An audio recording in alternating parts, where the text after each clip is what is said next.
Добро утро, добре дојдовте во новото издание на Да си кажеме. Еве што ќе гледате во продолжение. Почитувани љубители на класичните автомобили.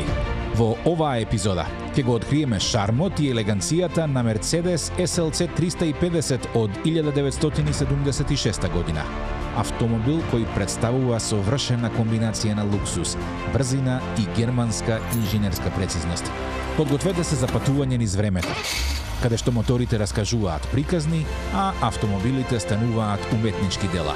Во недела, во 17 часот, само на Телма.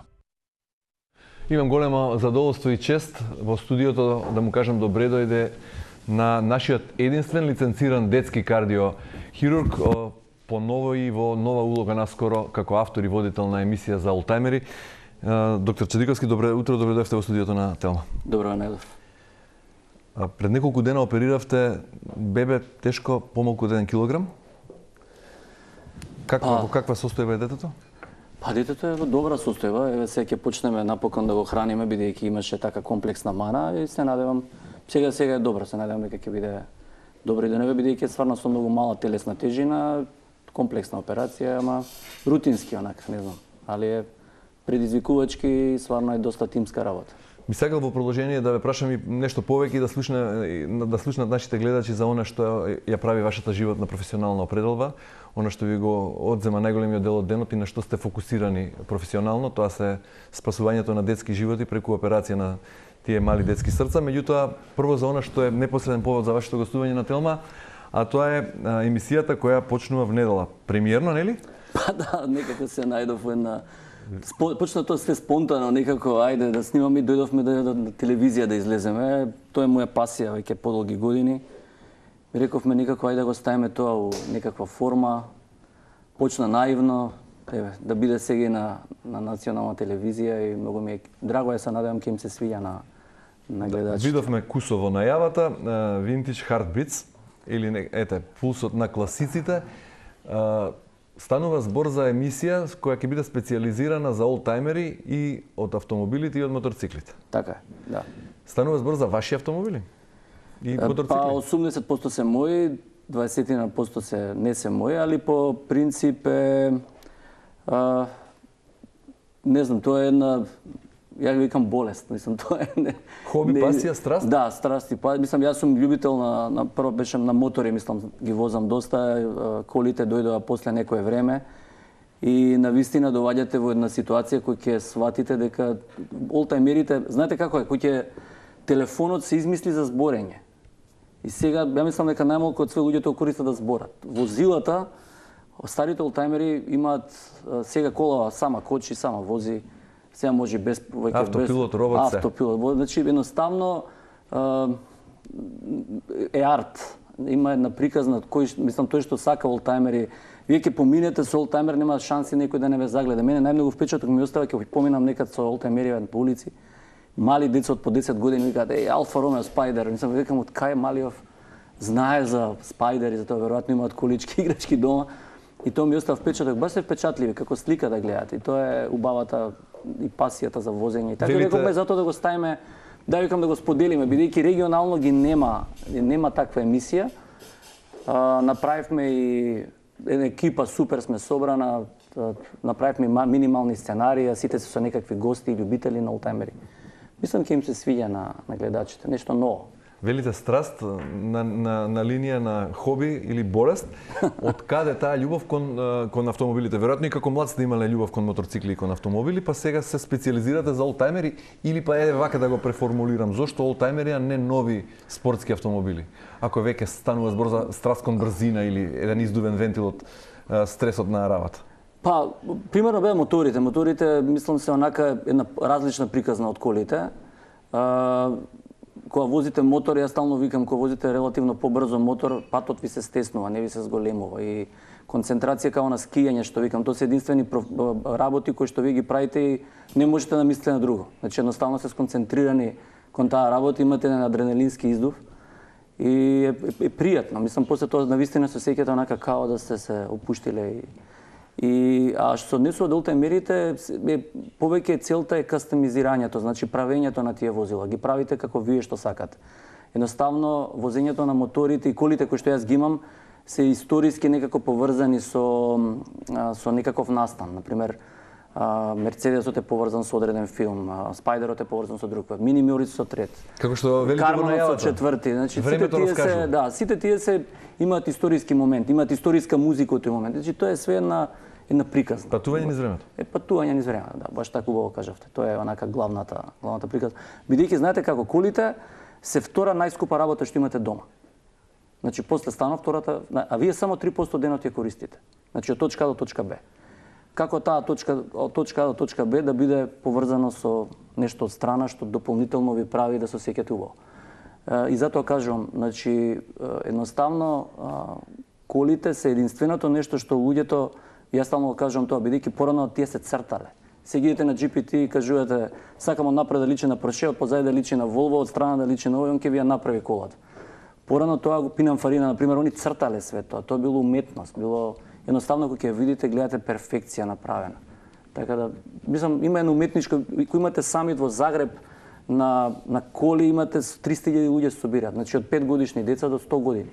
Значи тоа е онака еден ивент кој што е плени, мислам баш интересно. Добро, колку моторцикли имате, колку автомобили? Повеќе се. Мотоцикли имав повеќе, имав мотоцикли, сега сум на 3 мотоцикли само ваква, коли има повеќе. Така да се во некој фаза се некои направени, некои се фаза на реставрација. Од каде ги купувате, од странство или? Да, се од странство земени коли кои што ги наоѓаме, имаме една екипа во Германија која што кој го работи, тој ми наоѓаат возила, тие ги наоѓаме во една состојба која што така не се баш добра, али проаѓа време, се прави, се кастомизираат, се средуваат и има и тоа посебна приказна. Имате голема гаража дома или каде ги чувате? Гаража не, на татко ми дворот полека му го правам гаража, така да иначе тоа е уствари најголемиот проблем, реално. Кај ќе ги ставите, чување, гаражирање на... Да, тоа е најголемиот простор и стално прво прашање кај ги чуваш. Ми вика тоа е првото прашање и ја се надевам дека во иднина ќе направам некаков простор каде што сите ќе бидат сместени, тоа ми е онака. Си барате нов предизвик, бидејќи... Па да не престане вака да. Уште малку за моторциклите. Ако. Кога станува збор за стари и нови, овие стариве запазени се оние стандарди за безбедност и за кога станува збор за аерозагадување, за како се вика моторите на... Да, апсолутно е тоа запазено. Прво збориме за многу мала бројка, јас стално го потенцирам тоа.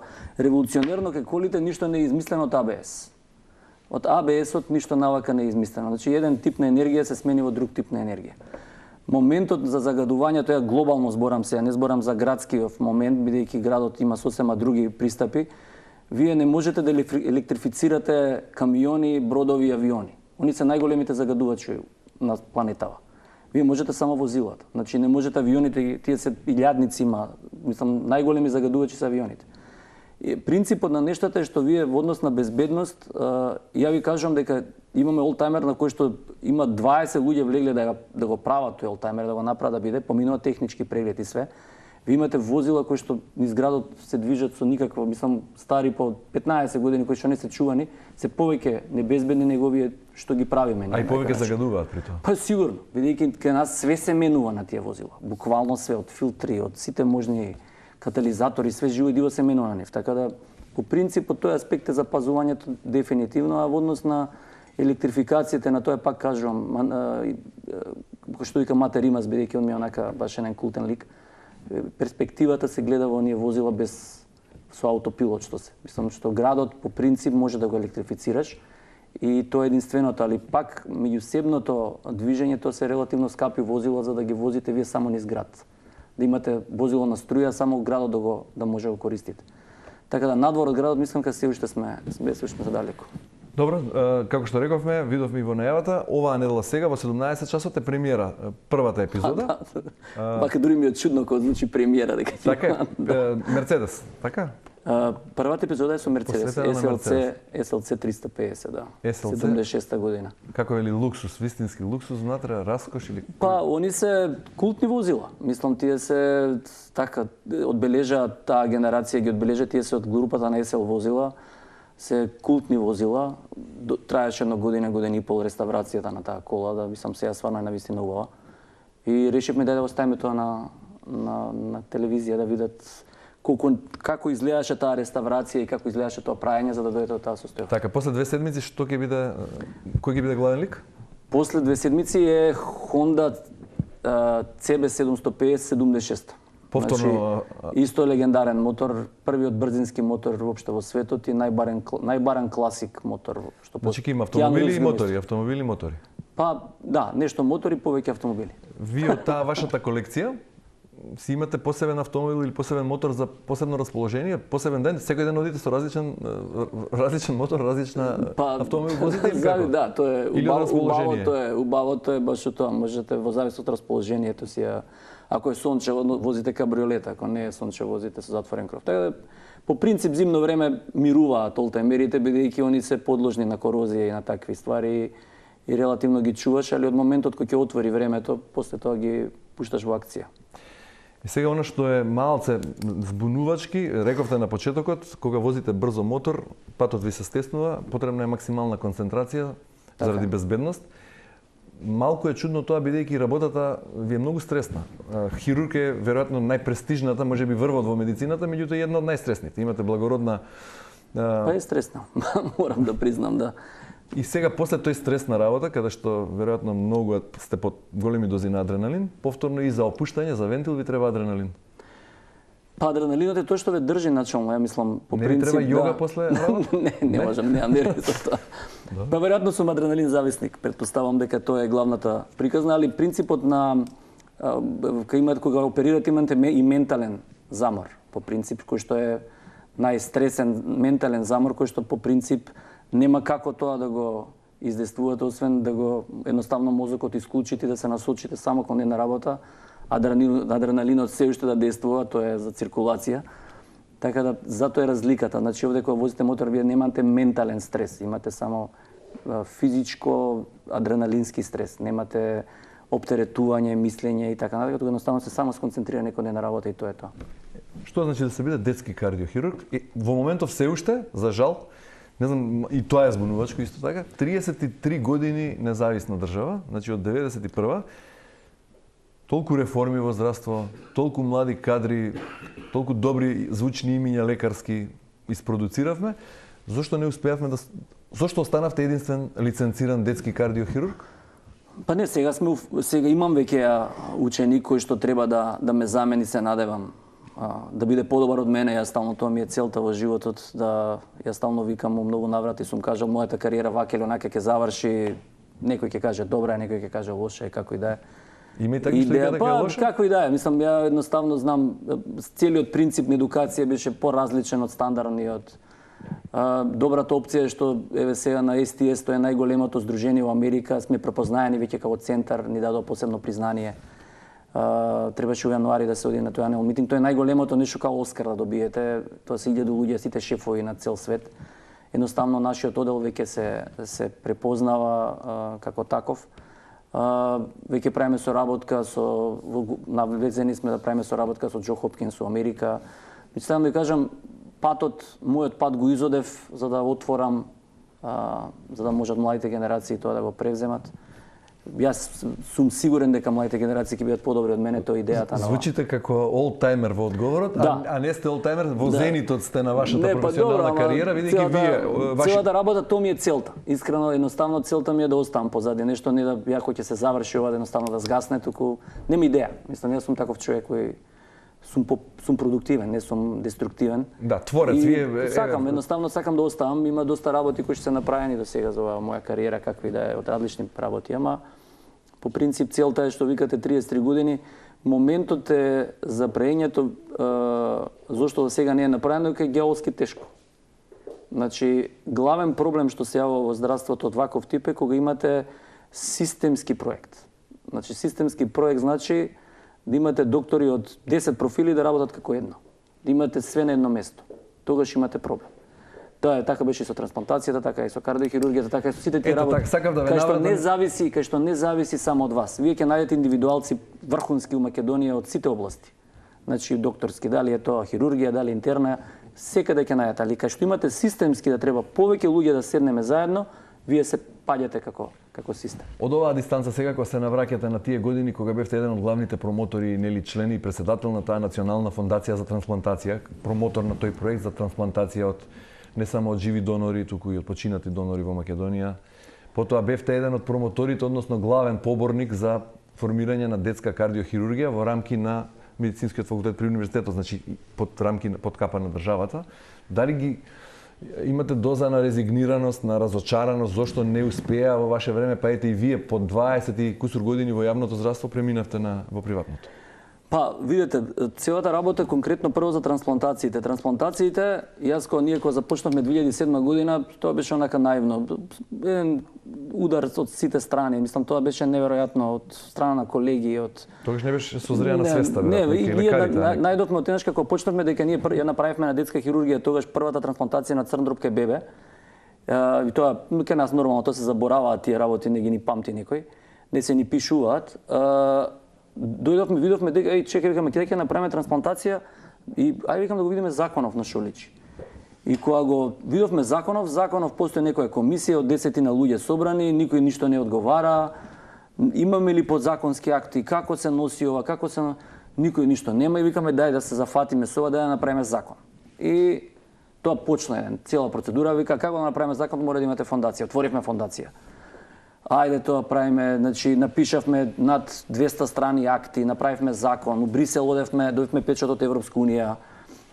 Траеше тоа све и многу ми е драго дека ние после тие сите 3 години бркање администрација, ние направивме да имаме национален координатор кој што сега е во пуна сила. Имаат подзаконски акти со кои што може да работат, нормално тие си трпат, може измени со време, посовремени и така натака, но базата постои, закон има и едноставно еви ги резултатите. Од тоа што мене ми е многу драго дека ние после тоа затворивме фондацијата бидејќи целта си се оправда и едноставно дојдовме во ситуација да имаме национални координатори кои што направија трансплантација и на срца, и направија трансплантација на бубрези и така на црн дроб. Така да мислам дека се исплатеше. Иако од еден момент делуваше разочарувачки, се исплатеше. Кога имаме ваков врвен стручњак, неминовно и прашањето зошто останавте во Македонија? Имавте проекти што ги замислувавте, сакавте да ги искреирате, да оставите нешто зад себе, како што велите, односно да создадете институција која ќе продолжи и после вас. Меѓутоа, делумно успеавте, делумно не успеавте. И по 20 на години се префрлите во приватно здравство. Зошто не заминавте од Македонија? Патриотизам е во прашање или нешто друго? Па, никако трансплантацијата која ја завршиме првата операција со црн дроб, после 2-3 месеци почина тоа бебе, бидејќи беше борба голема. И некако онака разочарувањето беше големо и тогаш се започна процедурата за кардиохирургија и така натака. И тоа медиумски беше и представено и како и да е, ние искочивме од јавен сектор, не само ја, туку еден дел од мојот тим, отидовме во друга институција. И од кога искочи, бидејќи тоа патешествие траеше кратко, неколку месеци, бидејќи имавме различни концепции како треба да изгледа, едноставно не беше тоа што јас си го очекував лично. Јас се најдов на улица. Едно 10 на 15 дена бев на улица. Со 2 специализации, професор на медицински факултет. И со субспециализации или не? Мислам онака и 2 недели бевме и ја веќе аплицира во Хрватска. Во Хрватска ме прифатија на ребро, требаше да идам на интервју и тогаш бев повикан од менаџментот од Аџибаден, Систина, со визија дека можеме да направиме нешто добро. Со начално од менаџментот апсолутно ми даде одврзани раце да го формираме тој оддел како што намислено го замислуваме. И од оваа дистанца мислам дека не сгрешивме, бидејќи навистина направивме оддел прв пат во Македонија, JCI акредитиран по амерички стандарди, све на едно место и сите услуги фондот ги покрива. Што значи секој дете што ги добива сите тие услови таму од тимот повеќе од 50 луѓе, фондот ги покрива сите тие услови и резултатите си доаѓаат само по себе. Да ја едноставно сега можам да соберам и асистенти, екстремно сум горд на тимот. Додека ние овде зборуваме, стално кога кажам тоа, некој ги гледа тие деца сега таму. Моментот се зима бебе од гинекологија, додека ние зборуваме сега тука, зашто бидејќи имам довера во тој тим.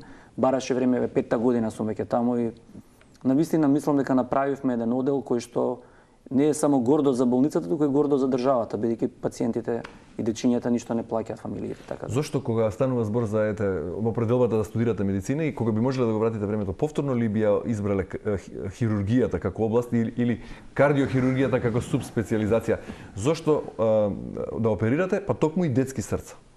Како витален орган или... Не, тоа животов, ја стално викам, животов ја носи на раскрсници. Ја прво никад не мислев дека ќе бидам детски хирург. Па едноставно се појава пак некој автопат. Па мислам се појава некоја раскрсница, лево или десно. Ај трансплантација, ај десно. Па пак ќе отидете вако, па ќе речете лево или десно, и се појава кардио, ај лево. И едноставно ја стално викам и сега кога ги гледам и кога доваѓаат и студенти, јас се замислувам вака, викам прерано е. Мислам со медицински факултет добиваш само една медицинска азбука и едноставно да знаеш што читаш. Кај ќе те однесе патот и која специализација ти ќе избереш, стварно мислам, од оваа дистанца е тешко. Што знаење го пренесувате на студенти на медицинскиот факултет при универзитетот Гоце Делчев, така? Така, да. Колку трае една операција на детско срце? Па зависи. Зависи, ние имаме припрема. Прво 2 часа сигурно проаѓаат од моментот кога ќе се однесе детето во операциона сала да анестезиолозите го припремат детето. Од како вие ќе влезете во сала? Од ние ќе влеземе, зависи. Мислам, зависи од операцијата, зависи од возраста, тежината на детето, има многу фактори. Има 180 срцеви мани. Има 240 хируршки техники. Колку деца во Македонија годишно според статистиката се раѓаат со срцеви аномалии кои имаат потреба од хируршки третман? Па околу 120 до 140 деца се раѓаат, од кои што околу 70-80 бараат одма операција. Начално одма, мислам се мисливо на првите години првите денови од животот. Стасувате да ги третирате сите? Па да, до сега повеќе од 1500 деца се поминати. Ниедно дете не сме вратиле, све што сме сметале дека треба операција. Се движиме, мислам, треба едноставно да дојдете со камери да видите како тоа изгледа. Мислам дека наједноставно ќе сватите за што се работи. Кој дел од операцијата ви е најкритичен или најтежок? Кој дел од целиот тој процес ви е најкомпликуван или најтежок за изведување? Мислам, ако мислите на оперативниот дел, рутински е веќе. Значи, навистина многу години се поминати. И јас стално викам и на младите им кажувам, најлесно све да научите да шиете. Значи нема полесно да земете и да научите да шиете. Ја ќе осошијам за половина час, вие ќе осошиете за 20 минути, на крај на денот тоа ќе биде сушиено. За да бидете добар доктор има многу повеќе работи, не е само шиењето и само тоа да сте значи има многу работа, има многу читање, има многу следење, има многу гледање. Јас стално викам добро е да се отиде надворот, да се види таа едукација и да се вратиш, да видиш дека не си најдобар на светот овде, бидејќи овде кога се кажува, едноставно треба отидеш да видиш чеке кај сме, што ни фали, дај да донесеме тука. Мојот тим е нонстоп на едукации. Најтешко е кога ќе почине дете. Тоа е, нема потешко тоа. Едноставно таква е професијата, сурова. Колку и да сакате да го избегнете тој процент на морталитет, едноставно ве стига. Колку е стапката кај нас? Па од 5 до 7% се движиме во рамките на... Знаете каде е проблемот? Проблемот е што вие сте единствен центар. И кога сте единствен центар, вие немате можност да бирате. Значи, нас ни доваѓаат во екстремно тешки состојби, со многу мала... Значи, вие рачунете ова бебе, ние што го опериравме сега под 1 килограм има 2 мани. Има мана на хранопровод, има срцева мана. Значи, од 1 килограм бебе, без мана може да почине. Ништо да нема. Едноставно да биде само пред време да е родено. А не да има 2 операции да му следат, по принцип. Значи, вие морате да го оперирате хранопроводот, за да може да го храните, за да може да порасне. А во исто време треба и срцето му го среди. И сега рачунете дека стрека, мислам, детенцето сега бебето е навистина во една добра состојба, но едноставно некад знае една нормална инфекција да го однесе тоа дете. И едноставно да ви влезе во морталитет. И колку и да се трудите, али навистина, мислам дека последниве години навистина се движиме во рамките на европските бројки, и што е, секогаш ја кажам, нема потешко тоа, сурово ве стига, таман ќе имате добри неколку месеци, ќе ве стигне некоја таква состојба и навистина е тешко. И тогаш го палите моторот и возите брзо? И тогаш го палите. Не, возам нормално, не, само ако ме прашува да немаме ние стаза. Нема да стаза, да. Неколку пати го спомнавме јавното здравство.